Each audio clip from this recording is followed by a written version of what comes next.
frame reader. Look for the Sonic 2 Community Cut online on January 22nd, with lots of music, videos, and extras. I've had my eyes on this one fan project for a while. This is a widescreen hack of Sonic the Hedgehog 2 using a modified emulator and ROM. It popped up not long after Sonic 3 Air was making the rounds, and hype quickly formed around what could be the new definitive way to play Sonic 2. The developer, HeyJoeWei, was nice enough to give me early access to his project, which I just played through, and I must say is an absolute blast. Previously, people would tell you the mobile port of Sonic 2 was the best way to play the game, introducing widescreen to a very much intact original Sonic 2 experience. If I must say, this Sonic game was in dire need of it. The 4:3 aspect ratio does not complement the original well at all, especially late into the game like with Metropolis where enemies popped out of nowhere. Regardless, that 2013 port was limited to mobile platforms, meanwhile Sonic CD was allowed on Steam for some reason. So people would often say just download an Android emulator like BlueStacks to play Sonic 2 in widescreen on a PC. Yeah, this wasn't practical at all. Those days are behind us now with Sonic the Hedgehog 2 Community's Cut. Yep, it finally has an actual name. In order to play it, download it, once released, and have your Steam copy of Sonic the Hedgehog 2 installed. I have Steam installed on a different hard drive, so I had to edit the config with Notepad, but once it's all routed correctly, you're ready to start. Upon first starting it up, I noticed there are a bunch of fancy options to tinker with, but for my first playthrough, I stuck with vanilla. This may be a hardware thing, but I noticed some audio pop in that I feel most people won't pick up on.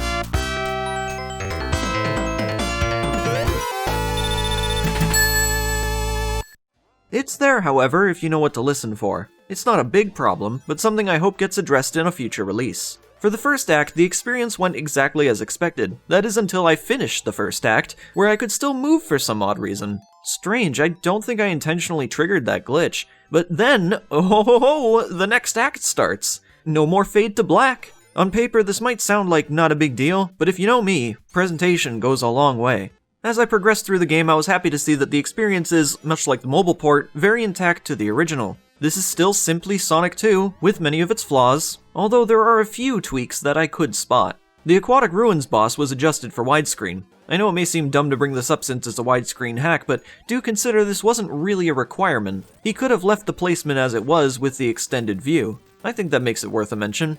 I then hopped into a special stage where, I guess you can't always beat the mobile port. Yes, in the mobile port we actually got a smooth 60 frames version of the stage, which is of course more feasible when you're essentially rebuilding the game. Keep in mind, Sonic 2 Community's Cut is technically still emulation, so it stays within certain boundaries. Of course, the elephant in the room right now is that the special stage isn't widescreen. That would be a lot harder to do since you're basically extending the vision of a predetermined playing field that was designed in 4:3 exclusively. So yeah, I'm not sure if there's really all that much he can do about this anyways. I still hate this blooming special stage.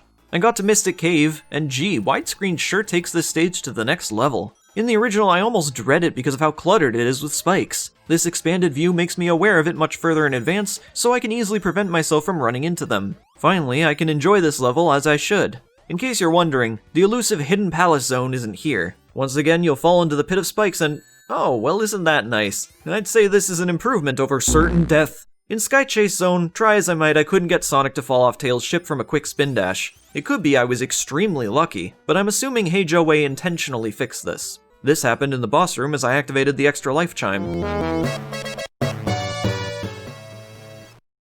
No music, a bit anticlimactic. So there's a bug to take a look at for the future. Throughout my playthrough, I thought there were more monitors added in the game, which I didn't recall from my old vanilla playthroughs. I asked HeyJoeWei about this, and as it turns out, I was correct. There are new monitor placements from both Sonic 2 and Knuckles, as well as the mobile port. Perhaps a mode should exist for preserving the original in this new format, however I would say the new placements enhanced the game rather than took away from it. I approve. From my first playthrough, I'd say this project currently feels similar to Sonic 3 Air during its infancy. That project has flourished and bloomed into something beyond what I ever expected, so will the same be true for this one? That of course remains to be seen. People love Sonic 2, it's more universally loved than 3, much as it pains me to say that. What I do know is that while this is completely open source, it's not moddable in the same way that Sonic 3 Air was. Modding for this wouldn't be too much different from modding the original game, says HeyJoeWei. Something I haven't mentioned yet is multiplayer. It's one of those things you'll see should you keep the menu open for a few seconds. This demo reel shows the split screen mode, which HeyJoeWei has told me isn't accessible yet in this release version. It's currently undergoing a major overhaul to make it compatible with almost every level. Cool. Now it's time to tinker those settings a little. Let's see what HeyJoeWei has added to this game. In the options, you can choose between playable characters, including ya boy Knuckles. Aw heck. Oh geez, okay, I wasn't expecting that. I don't want to set the world on. You can also select between a variety of in-game choices like Sonic 3's Insta-Shield, Mania's Drop Dash. Keep in mind some of these would cancel each other out, so in most cases you can only have one ability activated at once. You can change the graphics, graphical details. There's not as much as Sonic 3 Air had on launch, but consider how wacky of a development that game had. Sonic 3 has more of a reason to have so many tweaks. Community's cuts options make sense, although I do feel there is room for more over time, which I'd expect to see anyways given the ambitions of the developer. One of my favorite options personally is the expanded camera mode. You barely need to see behind you, but should you stop, you can look there anyways. It's a perfect choice for Sonic 2 since I'd say it's probably the fastest of the classic Sonic games. There's one last thing people might want out of this, which is a proper act select screen. Hey Joe Wei tells me he plans to create a save system, not quite the one from Sonic 3, because porting it over is apparently very difficult. He says you'll be able to pick a zone from a completed save file though, akin to Sonic 3. He's making it from scratch, so he doesn't feel it's a good time to give an ETA on said feature. Sonic the Hedgehog 2 is a great game. Granted, it doesn't take the role of being personal favorite, which is Sonic 3 for me. So unlike Sonic 3 Air, I don't have much to say about Sonic 2 Community's Cut, other than what's fairly obvious. It's the best way to play Sonic 2 now, and with a little love, this could easily become the ultimate way to play Sonic 2. Play it on release for some nostalgia, maybe take a look at what tweaks it has to offer, or you could wait a while for it to truly embrace its potential. This is how it was for Sonic 3 Air. Fittingly, it's how Sonic 2 Community's Cut will go as well. At the end of the day, this is one to keep an eye out for. Thanks for watching, and I'll catch you frame raiders in the next video.